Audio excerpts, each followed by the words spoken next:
record here. All right, now we're recording. So sorry, Tanya and Grant, we didn't get your awesome intros, but we're recording now. So we're going to be cycling is taking place at JBLM, just like in previous years. Same location. The route is still the same. Route is posted online, so if you want to get an aerial view of the layout of everything, just go ahead and check out the State Game Sport webpage. We posted that there, as well as the cycling schedule. So any and all information that you're looking for, make sure you check both the coach's webpage as well as the Standard State Games webpage. And if you can't find it there, then by all means reach out to myself, Grant, or your region manager, and we'll definitely track down that information for you.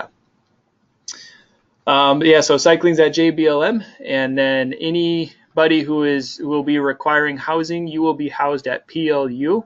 That is a little different from last year. I know some of you teams were housed actually on JBLM in the barracks. This year, everyone is at PLU in the dorms.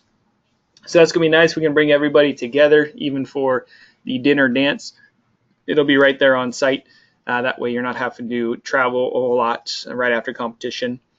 We do understand that does mean you're going to have to travel over to competition the morning of. But we've accommodated for that, and we've arranged for breakfast to be ready by 6 a.m. for you, so then you can get your breakfast to go and eat it on the bus, and it will be something that is something that you can take on the bus, and it's not going to be messy. Eat it on the bus, and then head over there and get ready to go for competition at JBLM for cycling. Those of you who, well, obviously you're accessing the base. Sorry, I have a lot of meetings and not everything is at JBLM. So for all of you, you're going to be accessing JBLM, which means that you will be needing a base access pass. And that registration has come and gone now. But to those of you, if you have submitted the registration for base access, we will be sending you out that form via email here shortly. I'm told that we'll be getting that back by the end of this week, at which case then we can forward that on to you. What you'll have to do with those passes is you're going to have to stop by the visitor center for the first time accessing the base, get that stamped, and then that will be good for the duration of the weekend. If you did not get that registration, not a problem. You can still get on base. It's just not as convenient. What you will have to do, or what any individual, family members, whomever, they'll have to go to the visitor center at the main entrance both mornings to get a day pass to be able to access base. So they can still get on base, just not as convenient. So just let everybody know that. That way there's no confusion there. There is construction at the main gate. We have provided directions and a brief overview of that online. You can find it there. It's the cycling and powerlifting directions, I believe is what we called it. That will be online. You can access that. To my understanding, that will only be affecting outgoing traffic. It should not be affecting incoming traffic. But keep that in mind, plan accordingly, and definitely look at those directions that JBLM has provided to us. For those of you who are staying at PLU in the dorms, or you are planning to attend any activity, you will need to make sure to sign the activity participation release form that PLU requires. That will be due upon check-in. And anybody and everybody who is going to be coming and participating will need to fill out that form, as far as anybody and everybody on the team. It's a really easy form. It's just a one-pager. It's just a release form. You need to sign it. Anybody under the age of 18 will need to have the parent and or guardian sign it for them. And then, like I said, it's due upon check-in. If for some reason somebody was not able to get that completed beforehand, we will have blanks on site, so you can go ahead and fill it out and sign it there. That being said, that is a secondary option, so make sure that you get all of it taken care of beforehand. That way the check-in process is streamlined and we're not bogged down by people having to sign an additional form. The more paperwork and processes we can eliminate the day of, the faster and smoother everything will run. And Stephen, just like most everything else, that form is online and available. Yes. Yep. Thank you. That you can access that through the technical manual. as well. It is posted online. Yep. Thank you, Grant. So for check-in will begin on Friday. Stephen, Oh, go ahead. Who is that? this is June. I printed those release forms out, and a medical release form was also printed. So we don't need that? No, and I apologize. So you must have gotten to that before we updated it. Okay. Yeah, initially we started the season where they were saying that needed to be filled out, and we talked them into just the second page because that would have been a lot of work for you to have to fill that out. Okay, thank you. Yeah, so just the release form. Let's see, Tanya says thank you. See, everyone should be entering through the north gate after visiting the visitors center. That's going to be the best route to the cycling competition and venue. So that should be the same route that you have gone through. Correct me if I'm wrong, Tanya, but that should be the same route that you've gone through in the past. And that'll be the best one for cycling. Correct. Woohoo! Tanya says that I was correct. Good. So check-in will be at PLU on Friday from 2 p.m. to 9 p.m. and it's going to be located at the CK room, which is the same room that it was last year. So if you were part of that, just go to the same room. It's the big room up top there in the Anderson University Commons building, and that'll be from 2 p.m. You'll go in there. On one side of the room, you will be receiving all of your coaches' packets, credentials, all that fun stuff. That's also where you can submit any scratches, and then you'll go over from there. If you have housing, you'll go over to the other side of the room, and that's where you'll get your housing. We will have PLU staff there to assign you your keys for the room. Please make sure that you do not lose those keys. If those keys are lost, we will get fined. It's $200 and some odd per key lost, and that would be coming out of the program's budget. So make sure that those are turned in on Sunday upon checkout. If teams we're not planning on coming on Friday to check in, not a problem. As far as coaches' packets go, the remaining coaches' packets will be sent to the venues on Saturday at the respective venue, and you can pick them up at the check-in table. Also, that's where the results will be too. We'll have everything there for you. So, and that'll be once you get there in the morning. So about 7 a.m. is when those would be ready for you to pick up. We do encourage everyone to pick their packets up on Friday, though, because that will give you a chance to go through it, make sure you have all the bibs in there, and just look over everything before you actually arrive on site. Do we have a question? If we know we're already a scratch for Saturday, can we still pick up the packet on Sunday? You mean a packet on Saturday? Sunday. So we know my brother has to scratch on Saturday. Okay. We can't get there till Sunday morning. So would we still be able to get the Sunday morning, get the packet? Yeah, we're not throwing them away. So any packs that are not picked up, they will be located there at the check-in table.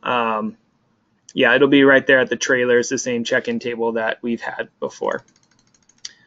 So is there someone we can contact to let them know we are scratching for Saturday between now and then? Yes. So Grant, you are on the call, and so you will want to connect with Grant so that he can update it in GMS, and then Okay. post it on the forms. If I could have her email that request to me, that would be wonderful.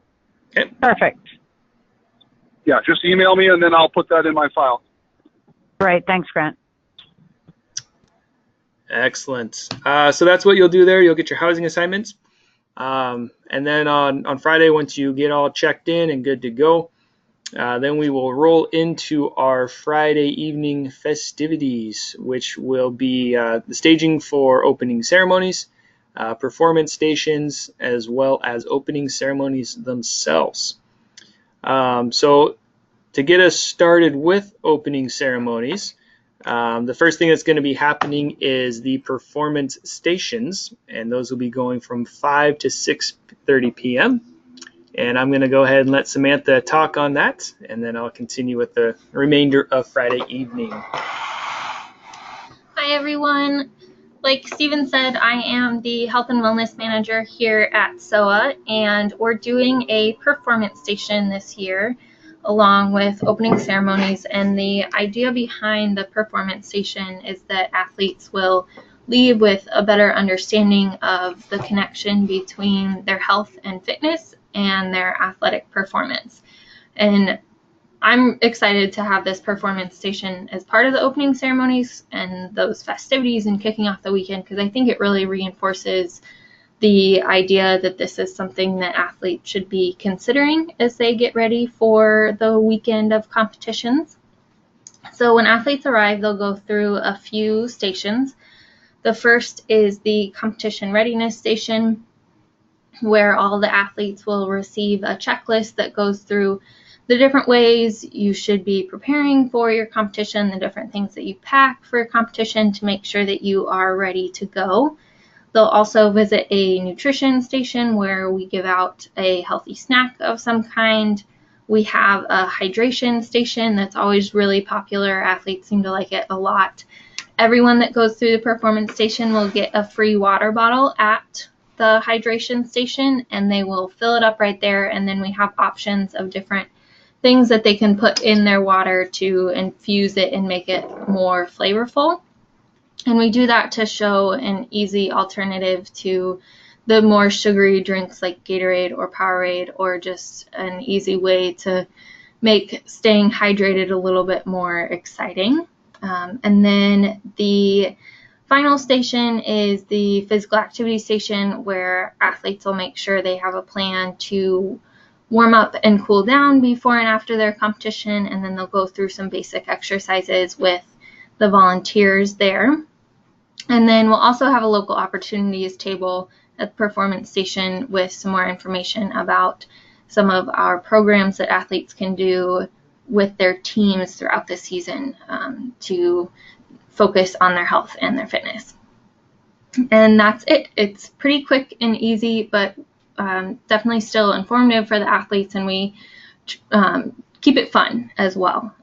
So it's a great opportunity for the athletes, and definitely want to make sure that they are focusing on their health and their fitness so that they get the best experience at their competitions. All right. Any questions for Sam before we let her go here?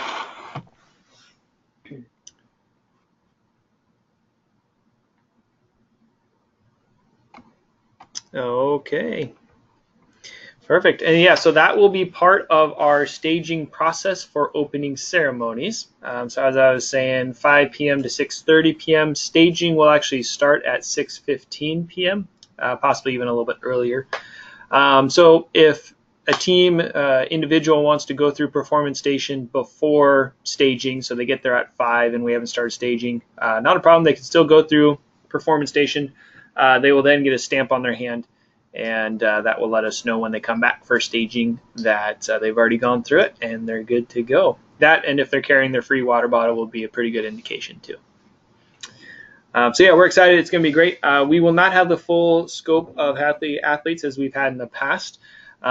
With USA Games and all that stuff, there's a lot going on. Clinical directors, they're really excited for USA Games, going to put on some great stuff, but they will be back in full swing for the coming years. So we're excited. Performance Station is a great way to still push the health aspect, but also not overload our volunteers and clinical directors that already put in so much time in prepping and preparing for all this stuff. So yeah, excellent. Well, thank you, Sam. Appreciate it.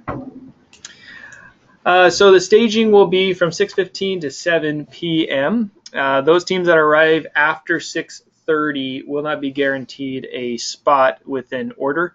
We're obviously going to do everything that we can, the best of our abilities, to get everybody lined up in their respective area. So that way, when they're coming in the parade of athletes, we can call out their name and everyone can cheer for them. It'll be a good time. We do have Bank of America. They are our sponsor for the opening ceremonies. They will be helping with the whole staging process. They're also going to be having a DJ with a PA system out that'll cover the entire yard, the Foss Field, which is where staging will be. And so that would be fun. We create a fun environment, a lively atmosphere. That way it's not just matter of athletes are going out there and just standing. We don't want that. So they're excited. It's going to be a good time. So then at 7, we will kick off the ceremonies with the parade of athletes, bringing everybody in. We'll go through the whole opening ceremony festivities with some speakers, some entertainment, some presentation from sponsors/donors. It'll be a good time, and we're going to keep it short and sweet. We don't want everybody having to sit in there for a long time. So it's going to be from 7 to 8 p.m., and then we can get everybody out of there and back to their dorms to get some good rest for competition the coming few days. Any questions concerning Friday night and opening ceremonies and all of that? I have a quick question, Stephen. Go ahead. Okay, so we registered as Hells Canyon bikers, but we're still Twin Rivers. Mm-hmm. Are we going to line up alphabetically like Hells Canyon bikers, or are we going to be with Twin Rivers? Ooh, great question. I think you're lining up by area. So that being said, yeah, it'll be Twin Rivers, and yes, it'll be you guys for your area. So that you should still be walking with the team. Awesome. We didn't mean to, try to exclude ourselves from that, but it was just a cool name. So, but yeah. All right. Thank you. Yep, absolutely. One thing I forgot to mention. Can I just say that I like that name? That's a very cool name. Thank you. You got the approval from Tanya. You're good. I forgot to mention, for registration for opening ceremonies, we will be sending out a registration. It's going to be super simple. It's just going to be one of those Google survey forms. Just letting us know, here's your team, the amount participating, the head coach, contact info. But we are asking everybody to pre-register if you are planning on attending the games. That way we at least know to expect you. And then we're also going to get your phone number on there, so that way if you haven't shown, we can contact you and just say, hey, where you at? We want to make sure we get you into the parade of athletes and stay up to date. That being said, if a team does not register and still shows up, we're obviously not going to kick them out. We still want them to be a part of the parade of athletes. They just may not be placed in order. They may just have to kind of go into wherever best fits. So that registration will be coming out. Be looking for that by tomorrow, end of day. And then it will have to be a quick turnaround time. I apologize for that. But just be looking for that. It's going to be sent out to you via email, and then the link will be posted on the webpage. So that then takes us into Saturday, which then everybody will wake up and head off to competition. Those staying at PLU can go to the cafeteria commons area to grab their breakfast to go, and they can take it on the bus with them. As I said, breakfast will be from 6 a.m. to 8 a.m., so that'll give you enough time to get over to competition. You'll go over there, have a wonderful competition, have a good time hanging out with Tanya and her crew and Grant and all the exciting fun things that go on over there. And then once competition wraps up on Saturday, you are then encouraged and welcomed to come back to PLU for the dance, the dinner dance. It's going to be a good time. We've got DJ Shane who's going to be coming and being our DJ again. The theme, if you don't know yet, the theme is 80s. So Grant, I know that's going to be exciting for you. You're going to come ready to rock and roll at the 80s there. It's going to be pretty natural for me. Pretty natural. Yeah, I think it's going to be natural for a lot of us. So it's going to be good. So the dance will be from 7:30 p.m. to 9:30 p.m. at Olson Auditorium. And then the dinner is from 5 p.m. to 7:30 p.m. We are going to be splitting the dinner up into 2 different shifts. Reasoning for that is, one, we want to make sure everybody can move through efficiently and quickly and not get bogged down or not have enough seating. Something that's different than last year is last year we were spread out across multiple venues or sites for dinner. And this year we actually, in looking at last year's numbers and the attendance and talking with PLU, we really feel that we can actually accommodate everybody at PLU alone in their commons cafeteria area we're going to be converting some of the classrooms, putting some round tables in there, and that way we can accommodate everyone.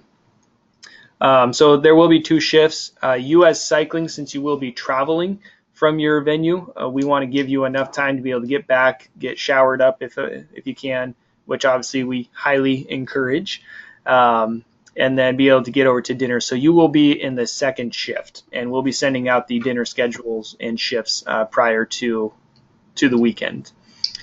So once you have dinner, you can then head over to the dance and have a good old time. Hopefully you'll have enough time to digest, and then just dance the night away.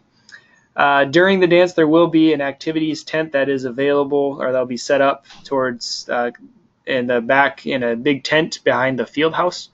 Be some activities there. There'll also be some crafts and all that you can do inside. And then there will be a quiet lounge that athletes can go to if the noises get to them. And that'll also be located in Olson Auditorium. It'll be in one of the classrooms there. One thing that we got feedback from athlete input councils that there was some concern with having the latex balloons spanned out over and located on the dance floor. So the GMT actually were able to arrange non-latex balloons. So that's awesome. That'll be good. Hopefully that can put a lot of the athletes at ease if they have a latex allergy or whatnot. Any of the latex balloons that you will be seeing are going to be put in areas that athletes shouldn't be going and won't be rubbing up against. So if there's a concern, let us know with that. But that was something that was brought to our attention, so we wanted to make sure that we could improve on that. And just another way that the athlete input councils are helping structure the games and improve them, which is good. Those family members that were able to register in time, you will be receiving an email from us just letting you know, verifying, hey, congratulations, you registered in time. They will also be receiving a family credential that will allow them to get into the dinner on Saturday night to be able to eat with the teams. And they can pick up their credentials at registration on Friday, or if they don't get there Friday, they can go to the sports information tent that will be there at PLU in front of Olson Auditorium.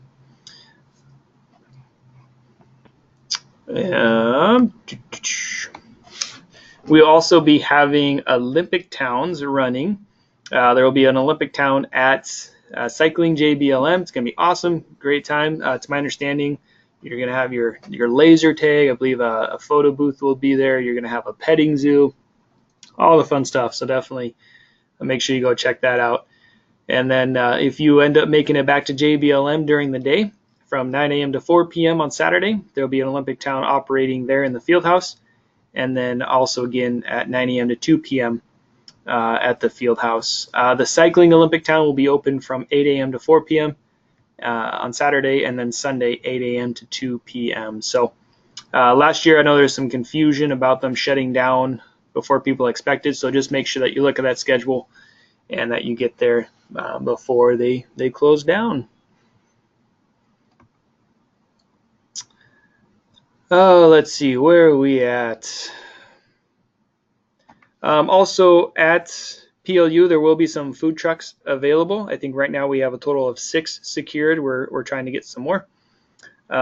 So anybody at PLU can go ahead and head to the food trucks to purchase some food if they're a little extra hungry or what have you. But lunches will be provided to all the teams, the coaches and chaperones, the number that was listed on your state registration. And those lunches... Stephen? Oh, go ahead. If I can interject for a second. This year, I'm excited to announce that we are actually going to have 2 vehicles. I believe it's Subway and Arby's. Oh. That'll be at the venue, just in case. That's right. Thank you. And that will be at the cycling venue. Correct. All right. Thank you, Tanya. Yeah, that's awesome. That'll be good. Woohoo! Woo! It's going to be a good competition.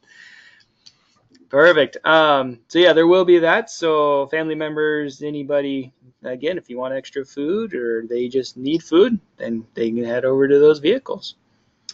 Lunches will be provided again for the teams, and that will be distributed to the venues. I would say anticipate that being ready to go by 11. That being said, we've all done this before, and we all know that sometimes lunches can run a little behind schedule. It can happen when you're feeding over 2,400 people and putting those lunches together and distributing them out to multiple sites, making sure everybody gets what they need, volunteers, competitors, all of that. So have patience. If you have athletes getting hungry, you can ask, go track down Grant. And if you have anybody who gets hangry, definitely send him to Grant so then he can calm them down or get him a Subway sandwich or something. Okay. That's one more role I have. Is that Yeah, right? sorry, that wasn't in your job description, but I just added it. So All right. I'll add that. Okay. later. Yeah. So any hangry people, send over to Grant. Sounds like I better have some sandwiches in my pockets. Yeah, you better be ready to go. Yep. Have some bars, something like that. Yep. All right.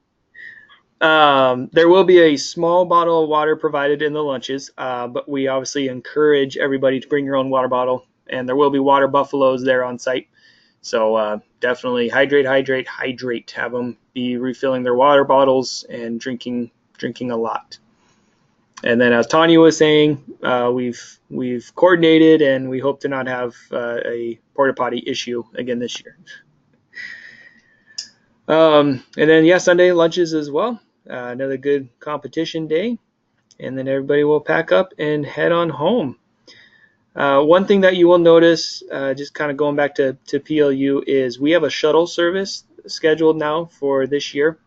So if you were finding yourselves having to park at a far distance and walk, we will have a route posted prior to the games to where shuttles will be making their routes, and you could just jump on the shuttle and take that to where you need to go, whether it's the dance or the food truck area, Victory Village, what have you.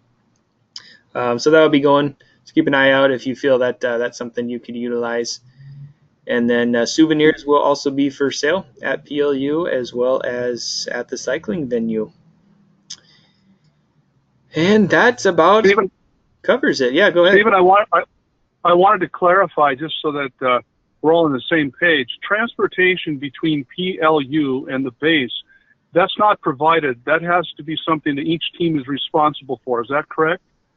Yes, correct. That transportation will be the team's own mode of transportation. That will not be provided. Can I ask a question? Absolutely. Okay, so our team is small, and we've never been to this event at all. So everything you're saying is new, and we're really confused about when we have our 4 autistic children actually racing. So when will that information be available? So they should already know what events they're registered in, in which case you can go onto the website and get the schedule. And that will tell you when each event is going to be happening each day. Okay. Yep. And I'm sorry, who was? Yep. I'm from Snoqualmie Valley. And what's the difference between Saturday and Sunday? Different races. Yep, all the time. We have different races on different days. And that schedule should have been sent out in the coaches packet as well. Yep. Okay, so I'm not the coach. I'm the assistant helper. Coach is not here, so I'm Got it. trying to take notes. So no worries, hon. Probably have that by now. Okay. Yep, and I did post the schedule online on the webpage, so you can access it there right now if you need to. Okay. You can be anybody, a family member, athlete, coach, partner, or just a spectator, and you'd be able to access that. So go ahead and definitely look through there, and hopefully that helps answer your questions. But welcome to the cycling. That's exciting. Yeah, we're excited. I think it'll be really fun, but we're not staying down there, so we're driving down. Okay. So I was nervous that we might have to drive down both days. So got it. Yeah, take a look at the schedule, and that should provide some clarity for you. It's the cycling schedule. Okay. Thank you. Yeah, absolutely. We Stephen, are I have also another. first timers. Oh, That's Hell's Canyon, I think. yep. Go ahead. Yes. We are also first timers, and we are super excited. Woo! I feel like we should have like the radio stations where it's a first time caller song or something that we play. There you go. We're growing. Awesome. Hi, I have a quick question. I noticed like in the technical manual this year, there was maximum and minimum time standards. That came out like after we submitted times. Is that going to be an issue like for results, or like if they, for example, did the 500 meter, it took them longer than 8 minutes, is that going to be a problem? Yeah, so this is something that we've introduced because we were noticing that the races, everybody would be held up because of possibly one individual that, you know, is taking a long time to complete the race, and we want to make sure that we can stay on schedule, as well as we also want to make sure to set them up for success. We don't want to be putting them in races that they're perhaps not trained and ready for. So the minimum maximum times is something that has been established in the rules, but we're just now implementing it just to help the efficiency of the schedule. And that being said, you know, this is the first year, so it's not something black and white, very strict, but we are wanting to raise the awareness and encourage everybody to look at those time frames and really consider if that's an event that they should actually be in. Tanya, do you want to go ahead and speak a little bit more to that? I know you helped set those times. I did, and part of our algorithm is that we actually went and looked at multiple years of the fastest and the slowest time, and I actually padded those times on the shorter races. So we really weren't discontinuing a whole lot of people. So, you know, in previous races for like the 500 meter, our athletes' slowest time was actually about a minute less than the time that we put in there.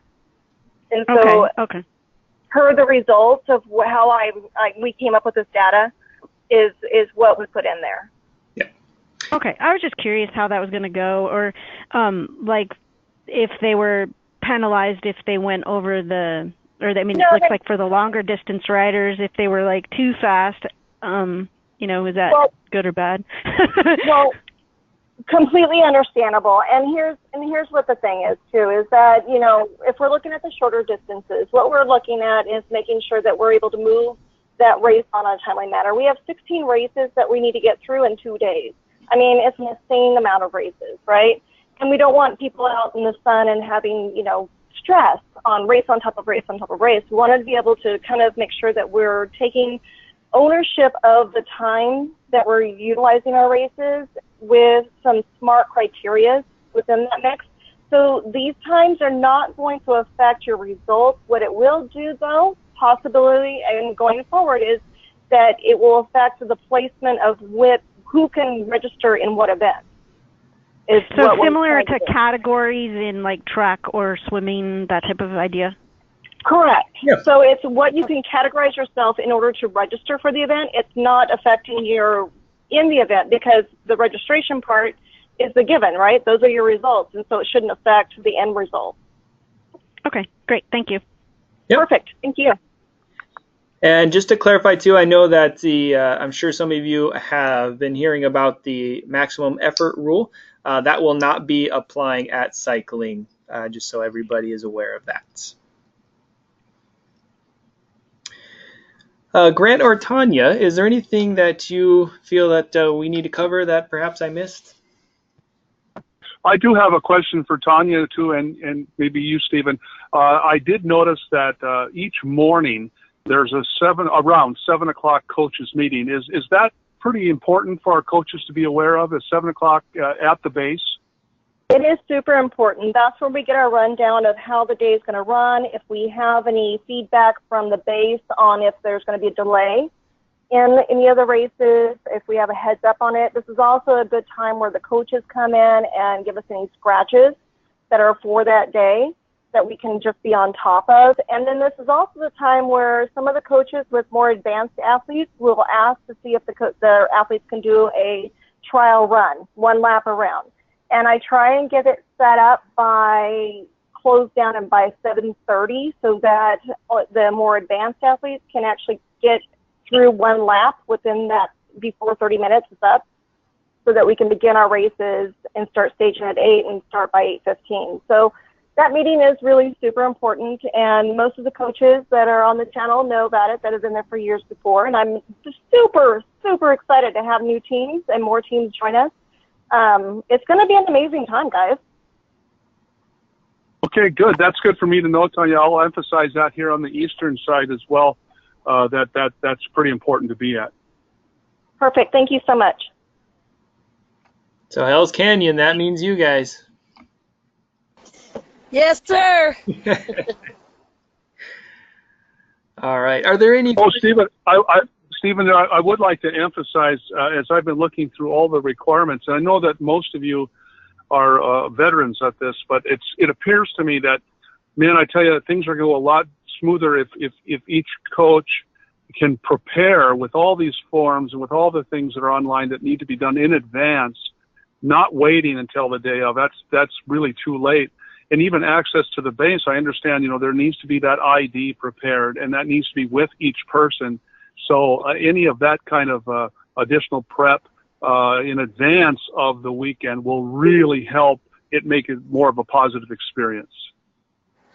I have a question on the base pass and ID that just clicked. My son is a disabled vet. He has a gray card, the retired card. Does he still need the base access pass? No, if he's already cleared through the military, he can use his ID to access base. Awesome. Thank you. Mm-hmm. All right. Any other questions out there? When should we be expecting the base passes, you think? End of this week. Okay, super. Thank you. Absolutely. And then also final housing assignments will be sent to you by your region manager. I am told by tomorrow is when they're going to be getting that out at the latest. So that will let you know. Just got him. Oh, Grant, you're on top of it. Yes, he is. All right. Well, the west side, if you haven't got it yet, the region managers are telling me they're going to be getting those out tomorrow, so you'll be able to have your final housing assignments. All right. Any further questions or comments?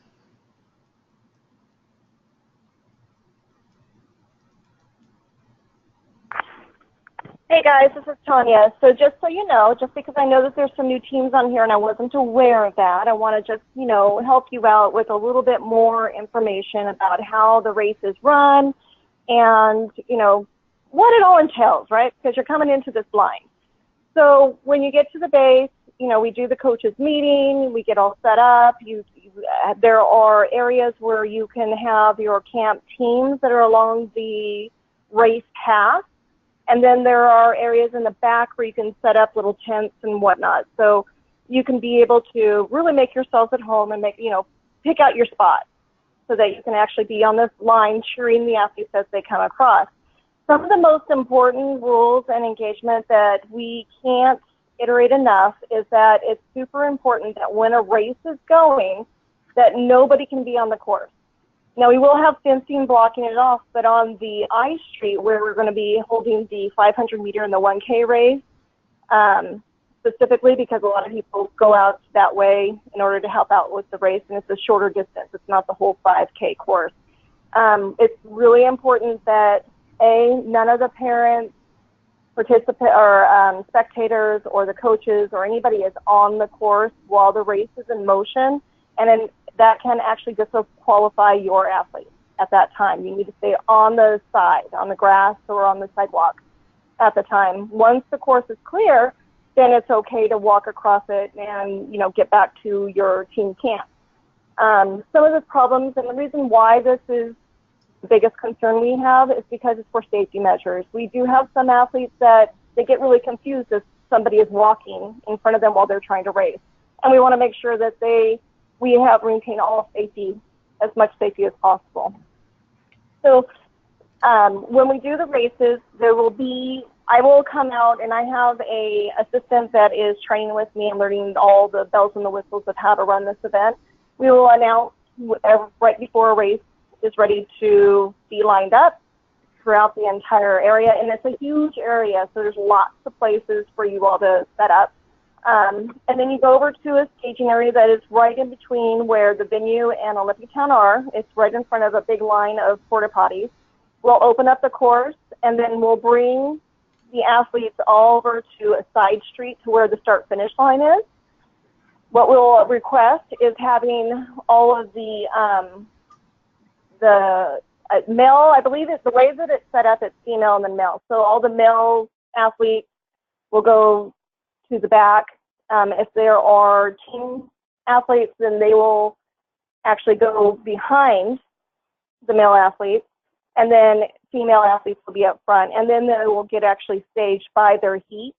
Because with the advance in the chipping system, we actually don't have to call out everybody's name now. We can, at road races, we'll definitely line everybody up by heats, but time trials are ones where we can set up multiple athletes regardless of how their advancement is. But we do have safety precautions on the line of how many will go at the same time. What's important to note is that even though some of the heats have 5 to 6 people, sometimes even 4, and depending on the vehicle that they're riding, we will separate those heats. And their times are not going to be affected because they're still racing between the time they start and the time they finish. So even though they will be separated into heat 1A, 1B, they're still racing against each other. And so it's super important to let your athletes know, the ones that have been there for years and years, they understand this now because we've implemented this because of the short start line that we have.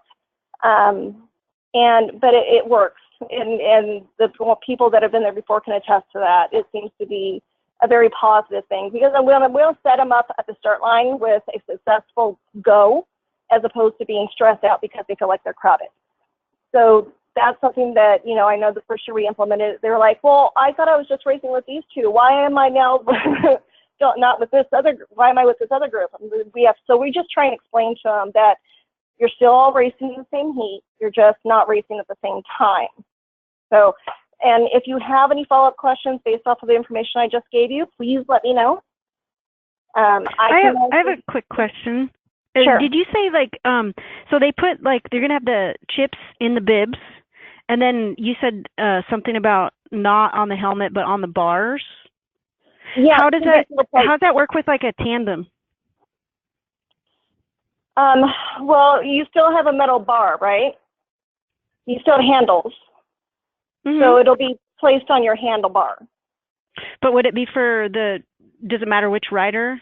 It would be your front rider would just have the chip Each on rider has a handlebar. So each rider gets a number, and it would be on there. So we'll figure it out. I mean, I believe it's zip ties, if I'm not too mistaken, so it'll make it easier. It's not like we're taping it on. Zip ties. Okay, because I have the reason I'm asking is we have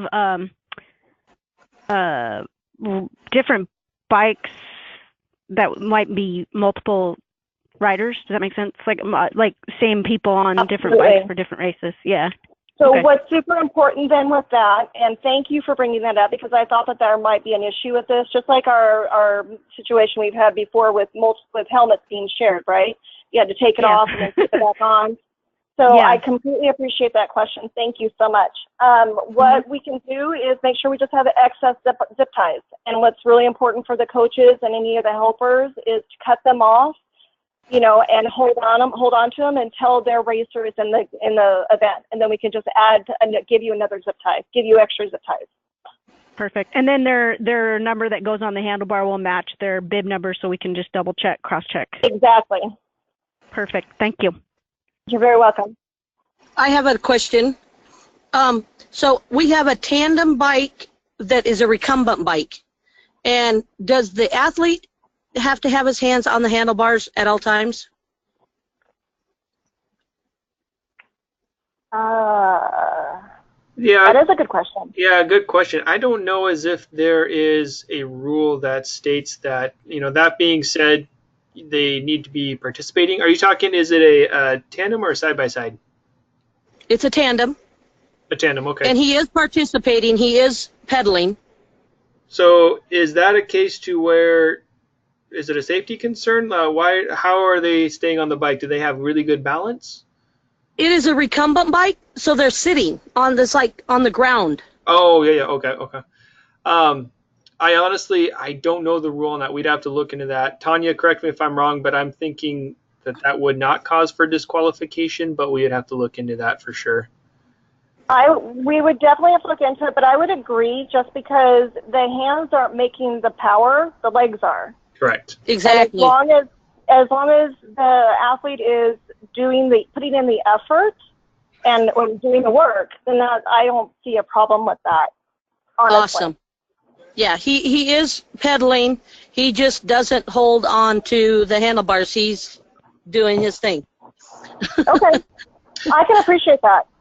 Yes. Thank you. Absolutely. Any other questions for me, guys? Yeah, I have one. Okay, shoot. Okay. Directions to the venue, is that going to be set out? So, because you got a lot of new people coming. Sure thing. Well, so that will also be in the coaches packet, and I really do hope that they're sharing that. And I believe, Stephen, correct me if I'm wrong, but do we have that information on the website as well?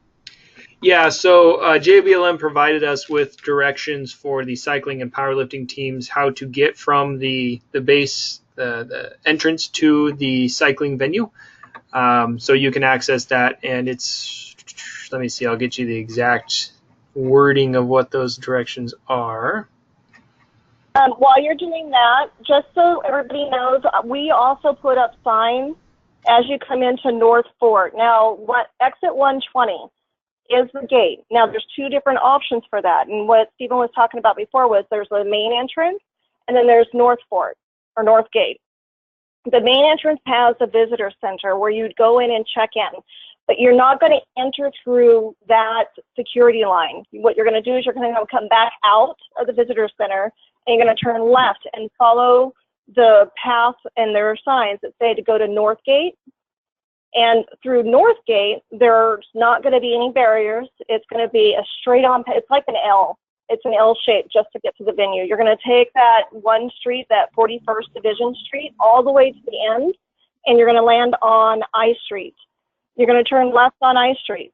You're going to go all the way out to, oh my gosh, now I'm thinking, is it 7th Street? I think it's 7th Street. And then you're going to turn, but it's going to be blocked off by this point in time. It'll be roped off. So it's a halfway street because it's part of the course. And you're going to turn right onto that street and then going down right or left on J Street, and that's where you'll be parking. So it's going to be really super simple. Like I said, it's an L to get to the actual site or venue, and then you're going to see how the streets are blocked off, and then you're just going to follow the path. But again, my team is going to have billboards out there that will give you signs and directions. It'll say cycling this way, and then the arrow will be pointing. And if we have the base pass, we do not have to go to the visitor center, correct? We can just come off. The thing, they're embossed.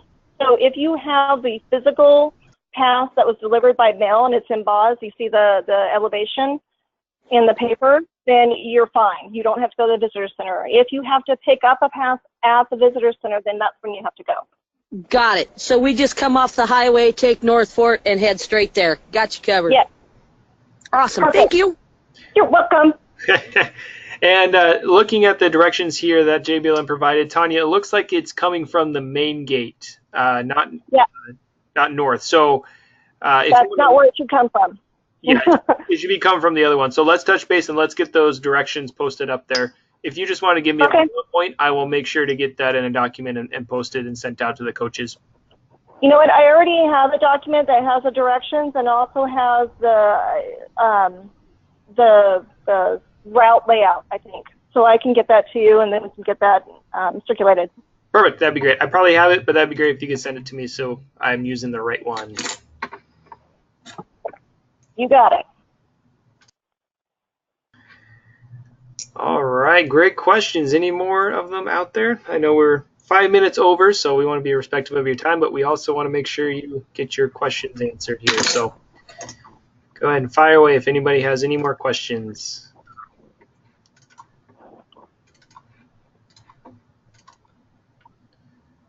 All right. Well, if for some reason you just had a brain fart and couldn't think of it or what have you, don't worry. Just go ahead and call us or email us, and we'd be more than happy to clarify anything and everything for you. But yeah, thank you everybody for the call. We're really excited to have you at the state game. It's going to be great. It's going to be awesome. As always, we have a wonderful team putting it on. I've been putting in countless hours to make sure that this goes off without a hitch and make sure everybody has a great positive experience. And with that, let's just all remember why we're there and what we're doing, and just communicate and have conversations. If there's any frustrations, concerns, just go and have a conversation, get some clarity. That's what this team is here for. And Grant's going to be one that you can go to, and then he can make sure to get answers for you. That way, Tanya can just keep running the tournament and doing everything awesome that she does. So we're excited. It's going to be good, and we appreciate all of you. And let us know if you have any questions. Have a great night, everyone. Thanks, guys. Good night. Thank you. Goodbye. Have a great night.